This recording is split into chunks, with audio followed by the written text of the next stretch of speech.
Gators returned to spring practice today after taking a week off for spring break, and there's some players making some big moves.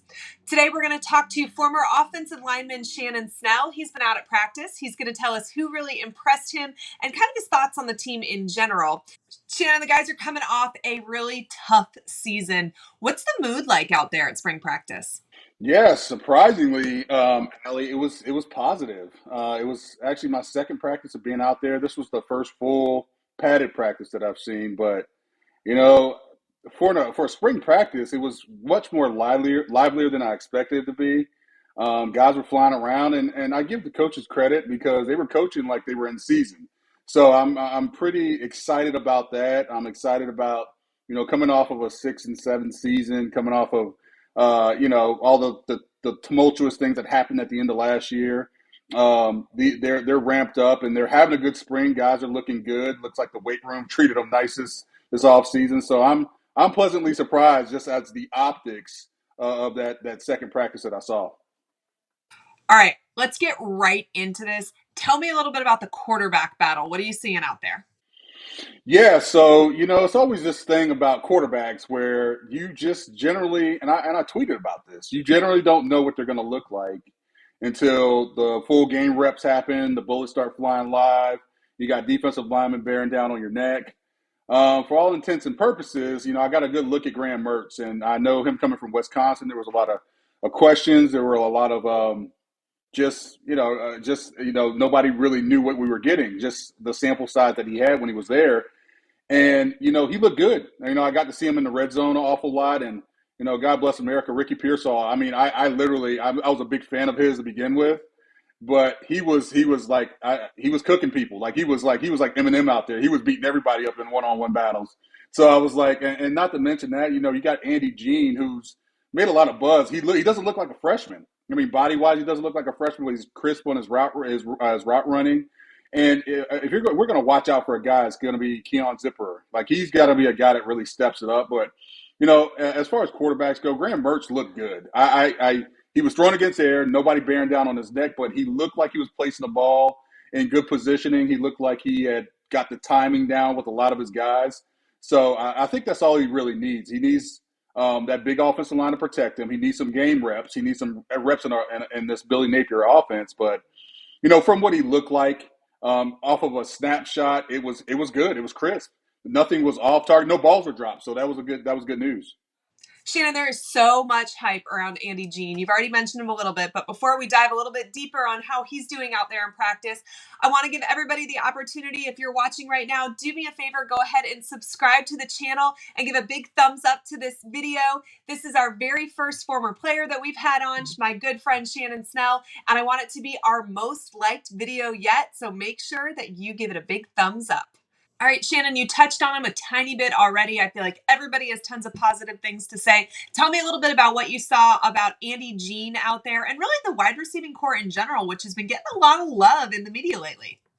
Well, I think the biggest move, we talk about Andy Jean and we talk about what Ricky Pearsall can be moving forward and Xavier Henderson. I think it's the return of Billy Gonzalez. I got to see Billy, and when he left town, I realized you and I both know he's a fantastic coach. And when he left, it was kind of somber, but it's nice to see him back. Kerry Colbert off to the NFL. Billy Gonzalez comes back. So there's not a huge drop-off.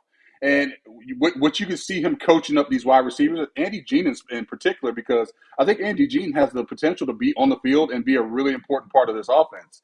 Florida was really missing that explosive playmaker minus Justin Shorter was there last year, but he was hurt a little bit. You got Ricky Pearsall. You got teams now keying in on him. Well, now you got a guy in Andy Jean who you could probably put in the slot, good route runner, nice body size. I mean, a kid coming out of high school, you don't expect him to be that strong, really good core muscles, able to kind of cut on a dime. So from what it looked like in practice, he looks like a guy that's going to be able to contribute really early out of that entire wide receiver group. I know he was one of those guys that wasn't as highly ranked, but anybody that's seen him in South Florida could tell you he was a dog. He was one of those guys that was a problem.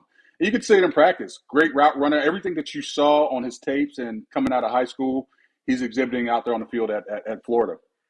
All right, Shannon, you mentioned Keon Zipper a little bit earlier. Tell me what you've been seeing from him out there. It's funny because when he came out of Lakeland a couple years back, he had great stats. He was a highly ranked tight end, but I just don't ever think he had the shot. He never had the chance to really shine. And now he's like the senior member of the tight end room. He's a guy that's going to be counted on to be a leader. And you saw him practice, like he was running crisp routes. He got his body down. His body's looking good. Weight rooms treated him good, looking really lean.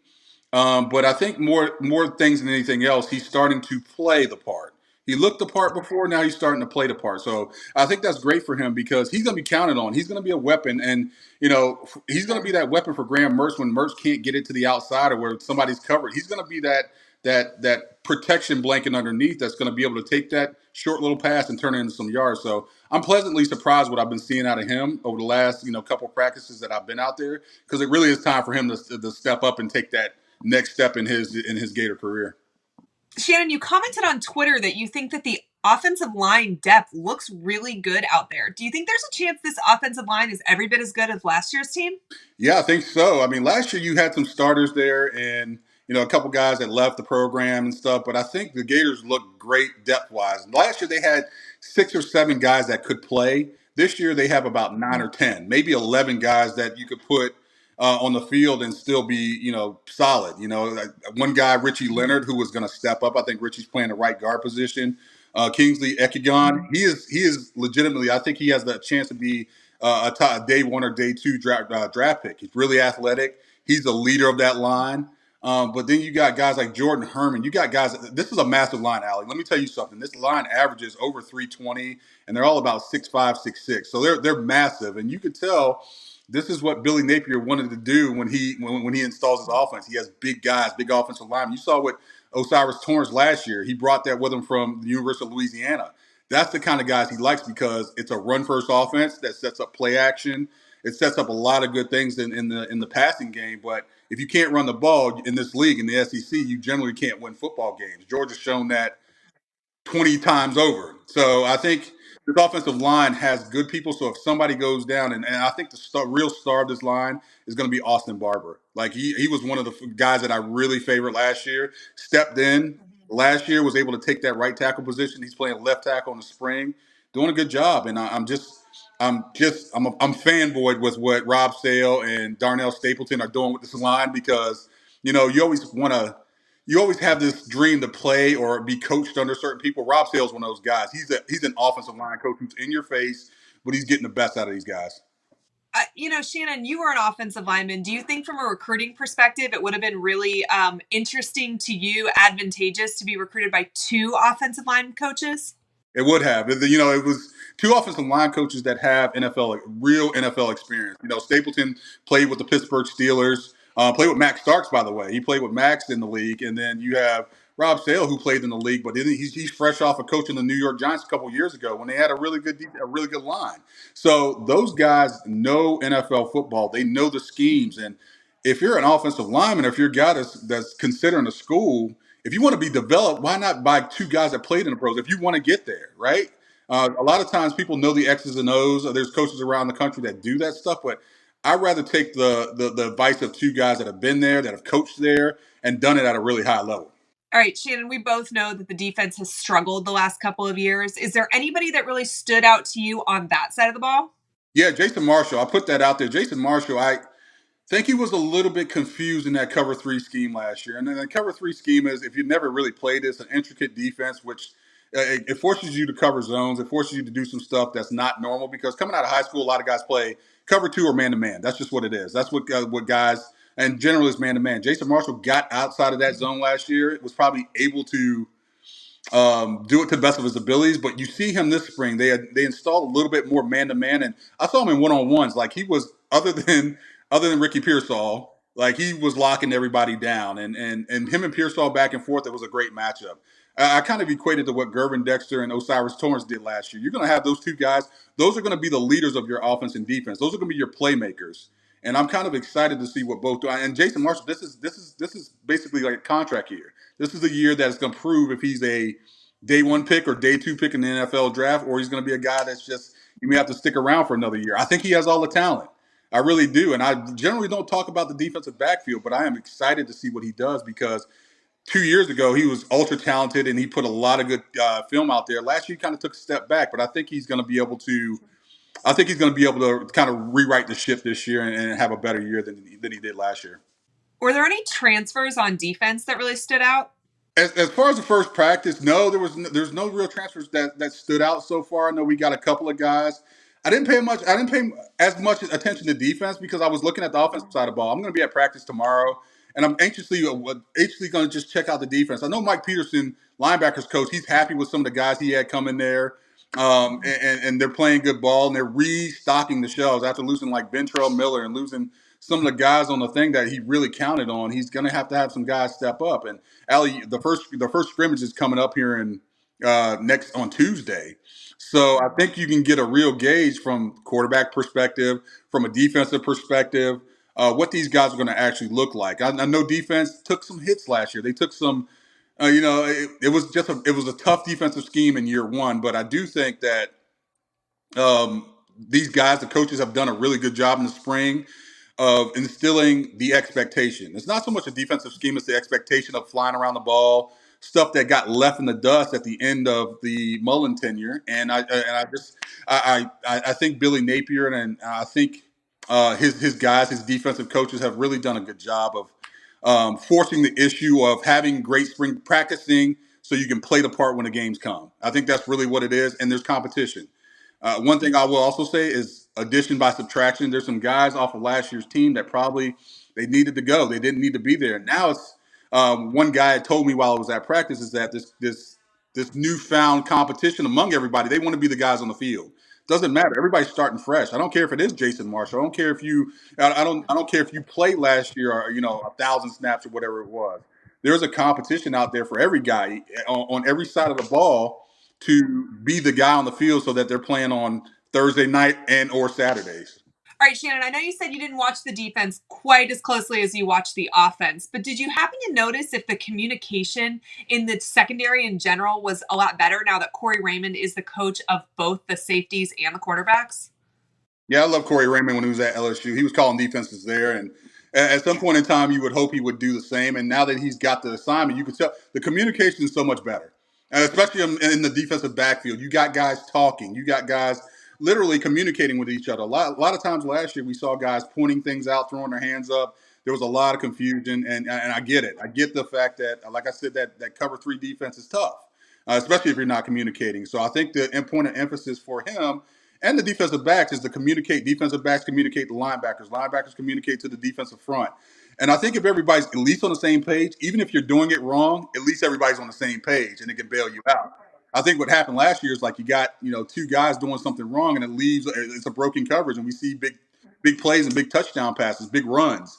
So I think the communication piece is the biggest part of spring. And from what I saw, these guys are yelling back and forth. They're communicating. They're getting on to one another. You can't really tell who's leading that defense because all of them are getting on to one another. They all know the mission, and I think that's really coming from Corey Raymond and what he's doing and how he's being able to prepare these guys for fall, which comes pretty shortly.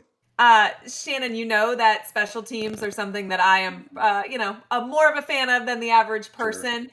And I don't think they were that great last year, honestly. Is it something you've seen be a key focus of spring so far?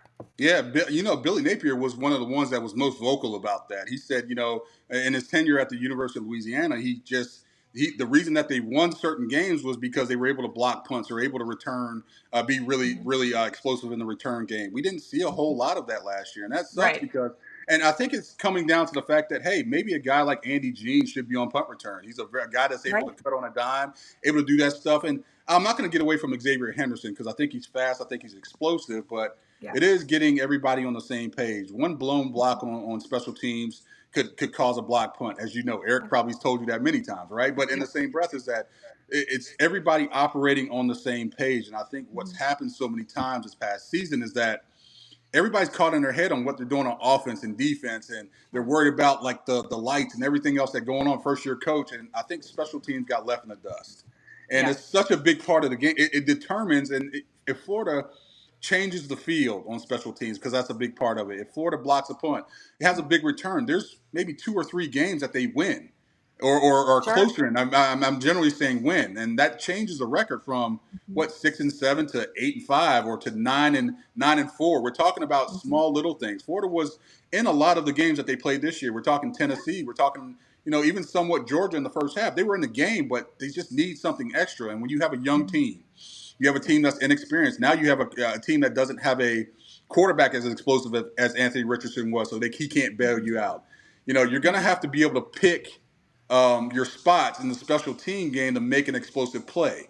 And I'm sure that was a point of emphasis and they call them game changers. They call them game Yeah. changers for a reason because they changed the game. I love the name, but we didn't do a whole lot of it last year. So I know it's a point of emphasis, and they're practicing a lot of it in practice. Generally, in spring, you don't see a lot of it, Mhm. but I think the emphasis there was 2 solid periods dedicated to special teams, and I love that Yeah. because the thing I love about Billy Napier is that he knows his weaknesses and he won't shy away from them. He won't start expounding on his strengths. He'll get to that weakness, work on it, so that his football team is a little bit more well rounded. All right. Well, was there anything else that I didn't ask about that you noticed that you think fans might be interested in? Yeah, I mean, once again, I think the fans are going to really enjoy the fact that there's a lot of competition out there. There's going to be some names that people don't hear that haven't heard, or they might have thought the guy disappeared. There's a lot of good competition out there. I didn't notice anybody slacking. I didn't notice any of the stuff that I saw in the past that it's just a spring practice. We're all walking around. It's tough out there. I mean, I will say they're out there for an hour and 45 minutes. It's tough practices going on out there, and they're running. They're gunning. They're actually, coaches making them run every single drill. If they're not, they're going back and doing it all over. And just watching the offensive line, I love the fact that Rob Sale is he's getting in their ear early. This is spring. That didn't happen a whole lot. You're not playing a team next week. You're not getting ready for fall practice. So I do love the energy by the coaches. If the players can match that kind of energy, I'm excited. It's going to be a good season. Are we going to go 15-0? I'm not going to say that, but I am going to say that the Gators are going to be way more competitive than they were last year, and our fan base should be excited about that. All right. Well, Shannon, I so appreciate you joining me. This was fun. We're definitely going to have to do it again. Yes, sir. You'll have to let me know what you hear out there. And I'm sure Gator fans are going to be pumped to know that we're trending in the right direction here. We are. We are definitely. Don't give up on them. They are trending in the right direction. Things are looking good. All right. Well, we appreciate you. Thanks so much. Thanks, Al. I appreciate you. A big, huge thank you to Shannon Snell for joining us today. He was our very first former player and a good friend of mine, so I was super excited to have him back. If you made it this far in the video, do me a favor and click the subscribe button. And if you want to support even more, you can go ahead and become a member. There'll be some exclusive content. Videos will be released early to you. There'll be some other opportunities coming down the road. And if you want to see our last video, which was about the top 10 recruits that UF really, really needs and wants, do me a favor and go ahead and click right here.